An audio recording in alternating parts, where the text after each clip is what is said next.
Dakotas, an emergency or an energy emergency is forcing companies to rotate who has power. Southwest Power Pool issued a level 3 energy emergency alert today as these winter storms hit a large portion of the U.S. In a statement, company COO Lanny Nichols says, "In our history as a grid operator, this is an unprecedented event and marks the first time that SPP has ever had to call for controlled interruptions of service. It's a last resort that we understand puts a burden on our member utilities." So let's take a live look at the Evergy outage map right now. As we take a look at it, just under 500 customers without power. That's a big change from just a couple of hours ago where there was about 1,500 people without power. So we continue our team coverage tonight with Leslie Aguilar. She's live at Evergy headquarters where things have really been changing by the minute. So Leslie, what's the status as of right now? Are there any current of those rolling power outages in effect right now?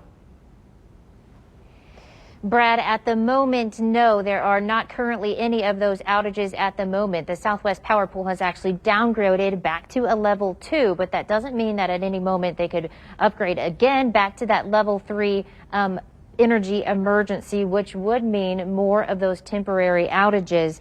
And if that happens, Evergy will have to turn off power in certain areas for 30 to 60 minutes. Doing so would help conserve power so that we don't have the rolling blackout situations that are happening in Texas and other states right now. Those folks are having uncontrolled outages for longer periods of time. My parents are going on 15 hours without coverage in the Dallas area.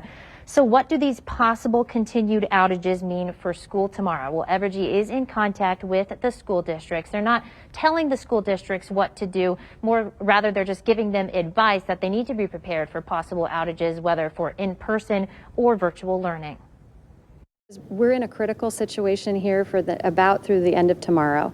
And so as long as school districts understand that from a school perspective, we may be in a position where we're doing limited power interruptions for 30 to 60 minutes. And if the schools are okay with that risk, then they can continue operating. Now, Evergy is asking all of us to do our part to continue to conserve power. So that could mean turning your thermostat down to the upper 60s if you can, refraining from doing laundry or washing dishes.